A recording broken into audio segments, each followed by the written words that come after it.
Évocation numéro 2. Dieu dit que la lumière soit, et la lumière fut, pour le bien de tous les êtres. Amen et Amana. Allumons donc une lumière à l'adresse de l'Éternel pour dire que nous sommes conscients de sa présence, que nous voulons sa présence, sa vie, sa vitalité, sa force, que nous reconnaissons sa volonté comme étant la seule et l'unique pour nous gouverner le monde, qui gouverne le monde, et qui ainsi va nous conduire vers la pleine et entière réalisation de la volonté divine, à la fois en nous, entre nous, tout autour de nous, et pour toute l'humanité, toute la création. Évocation donc numéro 2, une petite lumière dans l'obscurité, une petite lumière dans le vent, une chandelle dans le vent, mais qui, quand elle est faite avec le cœur, quand elle est faite avec l'ardeur du désespoir, avec la force d'un désir qui ne tient plus compte des conditions, des situations, mais qui se base exclusivement sur une espérance folle, comme au beau milieu d'un orage, au beau milieu de l'océan, de se raccrocher à ce qui peut nous maintenir encore un peu en vie, ce qui nous permet d'espérer que malgré la vague, en son flot, malgré les difficultés, malgré les violences, on puisse tout de même arriver à quelque chose. Donc dans ces temps incertains, dans ces temps très perturbés, il nous faut nous accrocher à ce qui en nous peut tenir, peut encore tenir, de trouver en nous quelque chose, ce quelqu'un qui va nous permettre justement de passer cette étape où tous les repères extérieurs, tous les soutiens extérieurs, toutes les références extérieures sont en train d'être bouleversées. On le voit tous, on le vit tous à notre manière. C'est-à-dire que c'est le projet, le beau projet, de retrouver le centre, de mettre un centre aux ténèbres extérieures, en retrouvant le centre en nous. Pas le centre psychique, pas le centre psychologique, pas le centre d'ego, mais le centre divin, qui est capable, dans toute chose, à travers toute chose, de voir une perspective d'éternité, d'espérance, de devenir, qui fait que c'est au-delà de nos croyances, c'est au-delà de nos croyances personnelles, de nos idées, c'est au-delà de nos impressions, de nos sensations, de notre référentiel personnel. C'est au-delà de tout, puisque nous avons à trouver justement, non pas nous, mais ce qui en nous nous a créés, ce qui en nous nous a fondés, ce qui en nous est éternel, ce qui en nous est inviolable, incorruptible. Et l'objectif, il est là. Il est dit dans les enseignements que c'est un objectif pour tous, inévitable, obligatoire, qui maintenant doit être retrouvé. C'est pour ça qu'au fur et à mesure, et parfois c'est de manière intégrale, en une fois, de plus en plus rapprochée, c'est pour ça qu'on dit que ça sera épreuve sur épreuve sur épreuve, d'être désillusionné, de bâtir notre être, notre personnalité, notre église, notre temple, notre vie, sur autre que Dieu. Qu'est-ce qui est en train d'être détruit, d'être désillusionné, d'être abattu, d'être saccagé, d'être mis à terre, d'être mis à mort, d'être anéanti? C'est tout ce qui n'est pas placé sur le socle invisible, qui n'est pas placé sur le fondement invisible, sur le fondement éternel, sur la pierre d'éternité, la pierre de royauté. D'un point de vue spirituel, c'est une très bonne chose, c'est une très bonne situation. D'un point de vue personnel, c'est une catastrophe, c'est une désillusion, d'être défait, d'être désillusionné, d'être abattu. C'est normal. On ne peut pas vivre ces temps sans être touché, sans être percuté, sans être anéanti. Mais au cœur de cet anéantissement, au cœur de ce chaos, de cet anéantissement, il y a quelque chose de sous-jacent, quelque chose de premier, de primordial, d'originel, qui justement est le fondement de tout, et le début de tout, qu'à la fin on retrouve. À la fin, on retrouve le début, comme un système circulaire, où finalement on s'était éloigné de la conscience de ce fondement éternel en nous, et on a pris notre héritage, on a été dans le temps, on a pris du temps, on a été dans l'espace-temps, et on a perdu notre temps. On s'est même égaré dans le temps, on le voit. Et maintenant, grâce à ça et à cause de ça, eh bien, on est en train de retrouver cet espace d'éternité, ce temple de l'infini, ce temple de l'être, de l'être de tout, de l'être avant tout, de l'être sur qui tout repose, sur quoi tout repose. C'est une très bonne nouvelle, bien évidemment. Mais ça veut dire que le désagrément est de perdre toutes nos illusions, tout ce qui nous faisait croire qu'on pouvait se passer de Dieu, nous faisait croire qu'on pouvait faire sans Dieu, nous faisait croire qu'on pouvait être divin sans Dieu. Ça se voit actuellement. Toutes les formes de croyances, même en le divin pour certains, mais sans Dieu. Comme si on était notre propre source. Bien évidemment, ce qui est faux, et ce qui est une forme d'hérésie, une forme d'idolâtrie, c'est une forme d'égo spirituel qu'on trouve sur le chemin, que personne ne peut éviter, mais qu'on ne doit pas rester trop longtemps. On doit le découvrir, l'envisager, y croire à un moment donné, mais ensuite, avec le travail spirituel, justement, eh bien, on doit s'en défaire. Et c'est justement pourquoi le travail spirituel, il est quotidien, il est harassant, il est régulier, il est permanent, il est fait de l'étude des lois et des prophètes. Premier mur. Il est fait d'un travail de discipline. Il est fait un travail de serviteur. Il est fait un travail, eh bien, d'humilité et de modestie, dans le respect, justement, et dans l'incarnation des lois et des principes, en tout et pour tout, qui fait qu'on se garantit qu'on ne va pas s'égarer, qu'on ne va pas se perdre, qu'on ne va pas se mousser, qu'on ne va pas se faire croire qu'on est capable par nous-mêmes.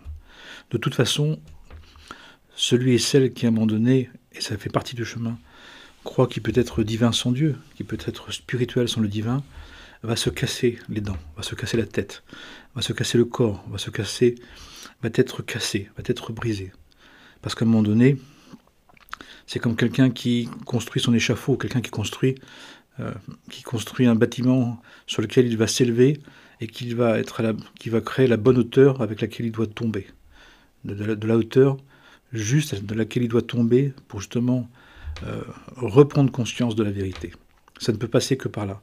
Dans la version chrétienne, c'est la version du chemin de croix qui est obligatoire. Vous ferez ce que j'ai fait, je vous montre ce qu'il faut faire. Donc on ne peut pas s'étonner qu'il y ait un chemin de croix, on ne peut pas s'étonner qu'il y ait une épreuve. On ne peut pas s'étonner que c'est épreuve sur épreuve. Et que plus on avance, plus on met à jour ce qui en nous était faux, était illusoire, était des racontages, était des subterfuges, était des essayages de faire sans Dieu, autrement que Dieu, ou un divin à notre image.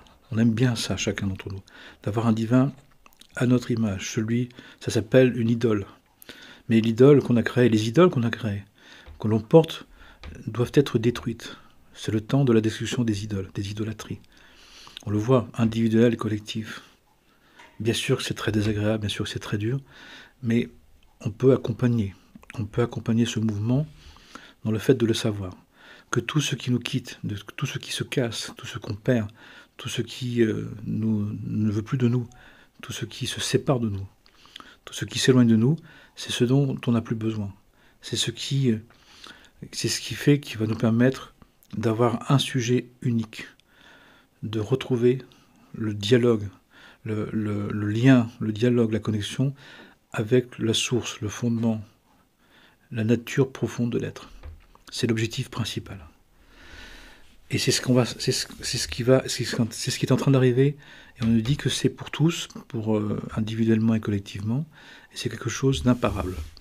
Donc ce qui fait que toutes les prétentions, les orgueils, les vanités qu'on peut voir chacun en nous et autour de nous, de toute façon vont s'effondrer, au titre à la fois individuel et collectif.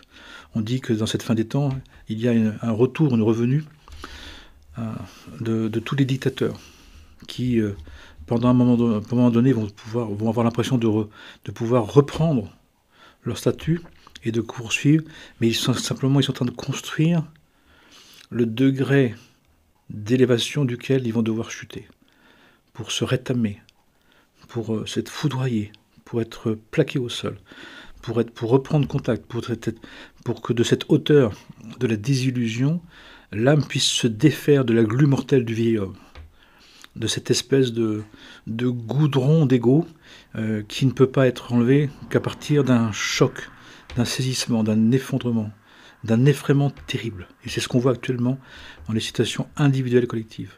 Sans l'affront, sans la perte, sans l'humiliation, sans le rabaissement, sans la séparation, sans la destruction, il y a une part, la part de l'ego, la part de cette partie de nous qui considérait qu'elle pouvait se débrouiller toute seule, ne peut pas quitter sa résistance, ne peut pas être cassée dans sa résistance, ne peut pas être détruite sans passer par un effondrement lié à un chaos, par une situation foudroyante, redondante, ou redondante, et ou frappante, et ou marquante.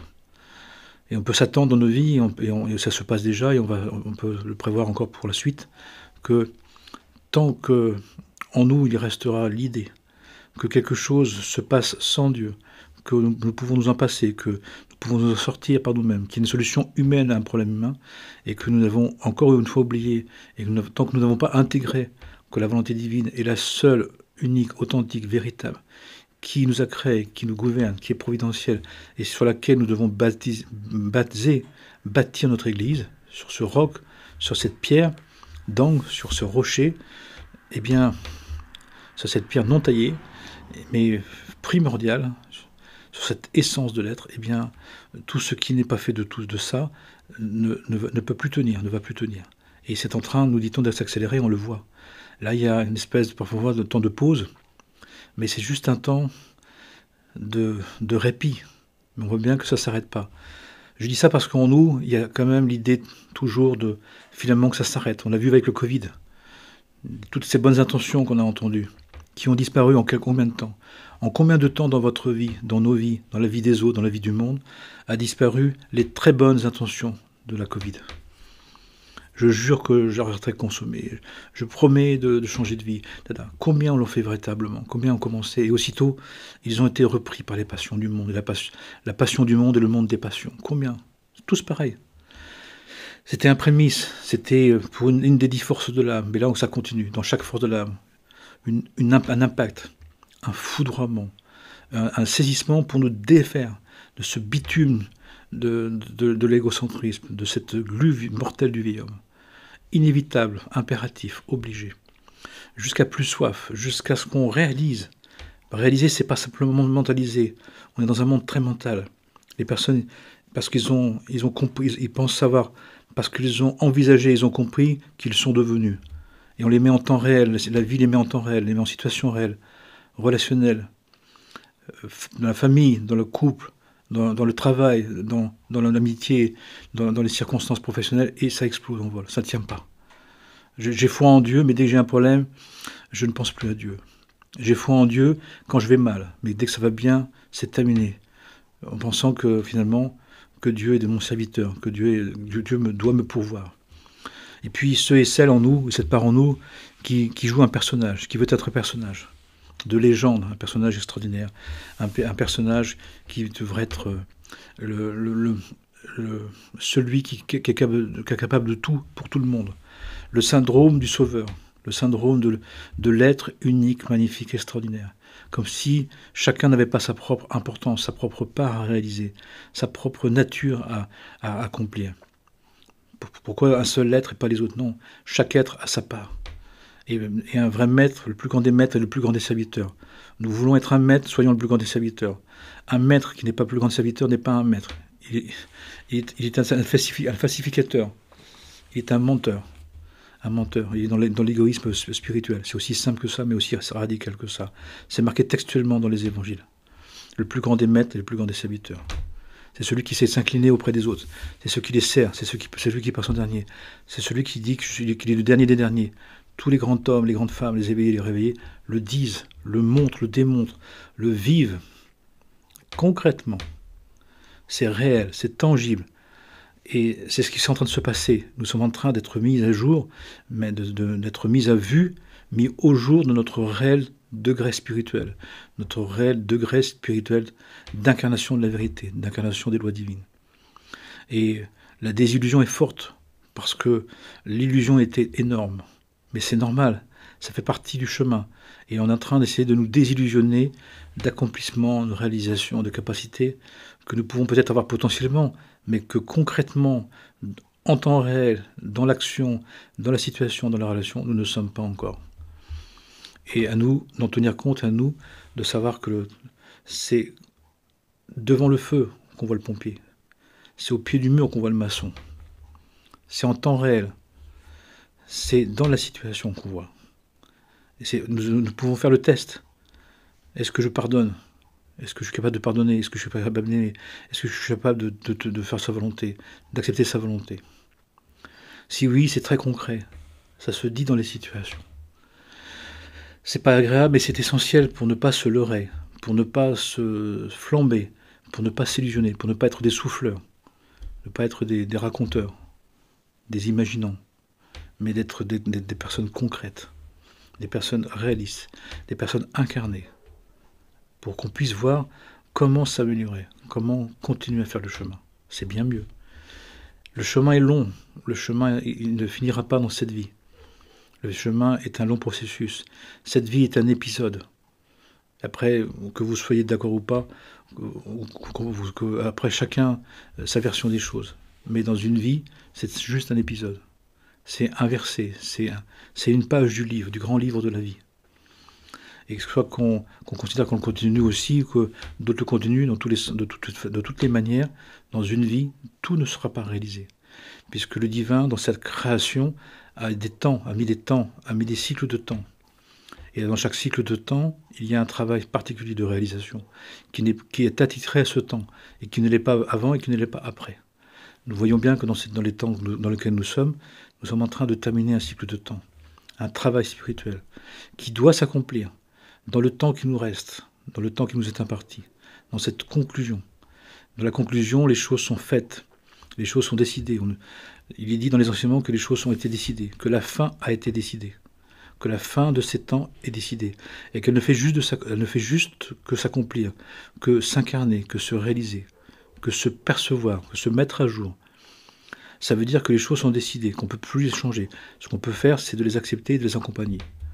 Pour beaucoup, c'est inconfortable. Pour beaucoup, c'est insupportable. Pour beaucoup, ça les énerve. Parce qu'il y a une part de nous qui, dans l'ego spirituel, il y a cette part en nous qui est d'accord avec le spirituel si on peut changer, si on peut faire comme on veut, si on peut s'améliorer, si ça peut faire comme on avait envie. Mais le travail d'humilité, le travail de modestie, le travail d'être cendre et poussière comme notre père Abraham, la paix sur lui, notre mère Sarah, la paix sur elle, eh bien, c'est justement d'être cendre et poussière. C'est-à-dire vraiment l'acceptation que le divin sait exactement ce qu'il a à faire et qu'il fait exactement ce qu'il a dit, ce qu'il a prévu de faire. Et que dans ces temps dans lesquels nous sommes, cette fin des temps est organisée. Il est en train de se passer exactement ce que le divin veut. Ce qui fait que nous avons la possibilité, notre libre arbitre dans ces conditions-là, dans une fin des temps, c'est d'accompagner le mouvement de la fin, d'accompagner le mouvement de ce qui doit être, comme c'était décidé, et de le découvrir au fur et à mesure. Parce que ça veut dire que chaque jour on découvre, et chaque heure des personnes découvrent. Les personnes en témoignent, que nous n'avons plus aucune certitude de ce qui va se passer à l'instant. Chaque matin, quand on se réveille, nous devons être dans une disponibilité d'esprit de plus en plus grande, plus large, d'accepter ce qui va se passer, de dire j'ai prévu des choses, j'ai envie de choses, mais il va se passer aussi ce qui doit se passer parce que chaque jour vient terminer ce cycle de temps très très long.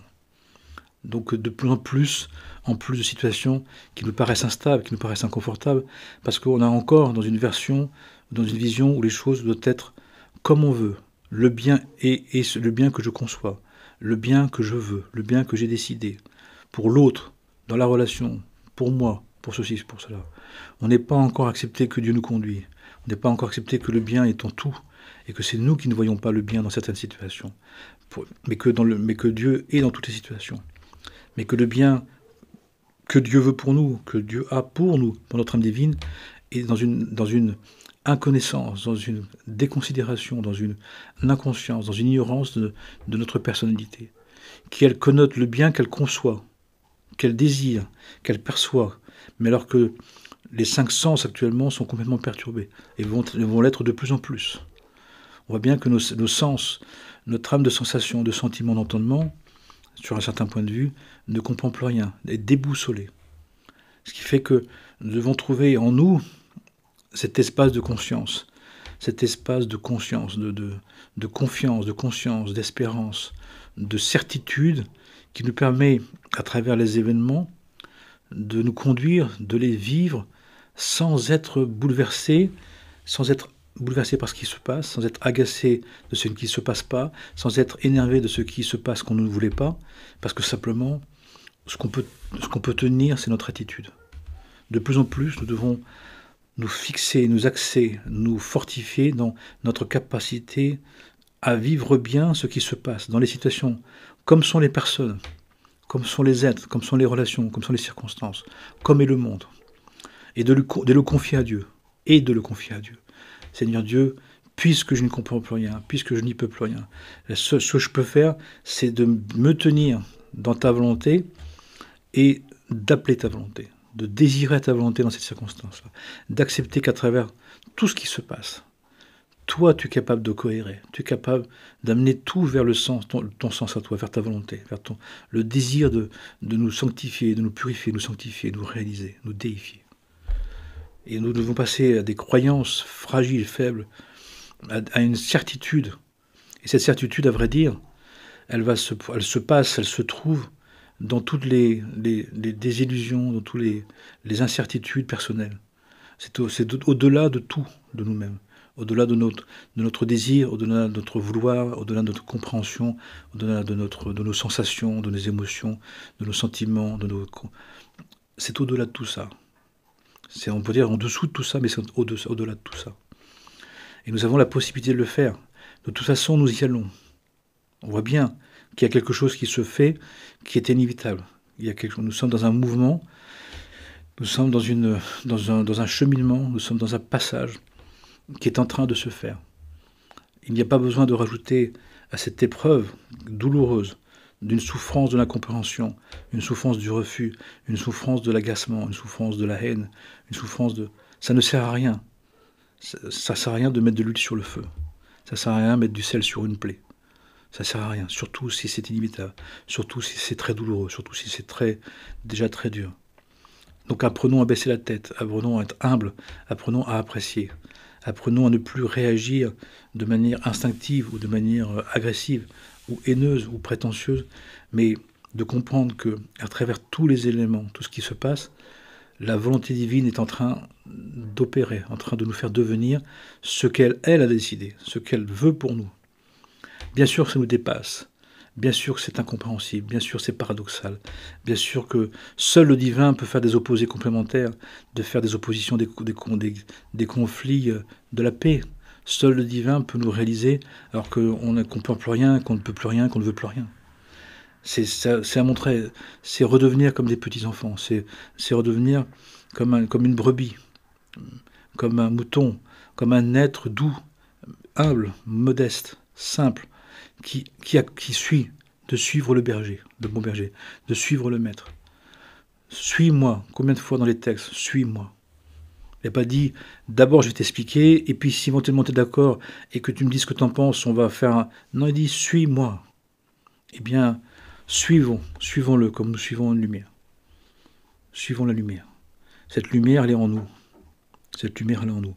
Et nous avons à la trouver en nous. Si on trouve la source de toute lumière, de toute expression de la lumière, en nous, nous avons trouvé la source inextinguible, la source où tout se renouvelle, la source qui est un mouvement et un repos perpétuel.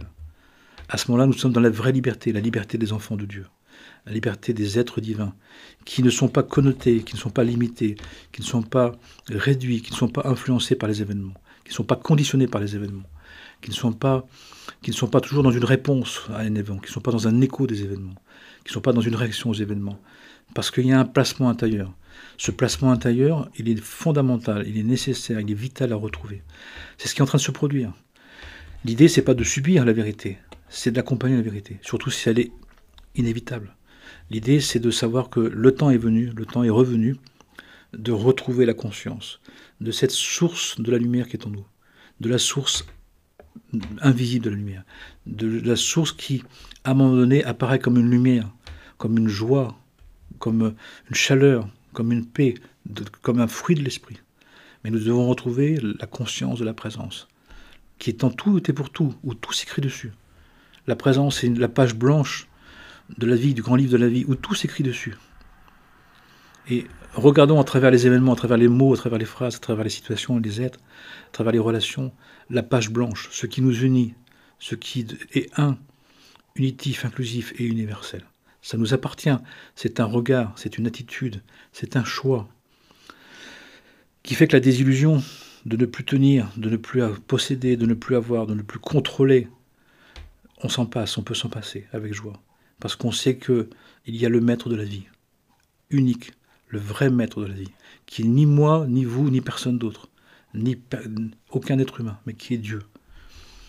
Et que lui, il sait très bien pourquoi. Lui, il sait très bien pourquoi. Et lui, il sait quoi en faire. Et lui, il va en faire, justement, ce devenir extraordinaire qui nous attend tous. Sans doute, sans aucun doute. Sans doute possible. Amen et Amana. La paix soit sur vous, en vous et tout autour de vous. Que la paix soit sur nous, en nous et tout autour de nous, pour le bien de tous les êtres. Amen. Shalom, salam.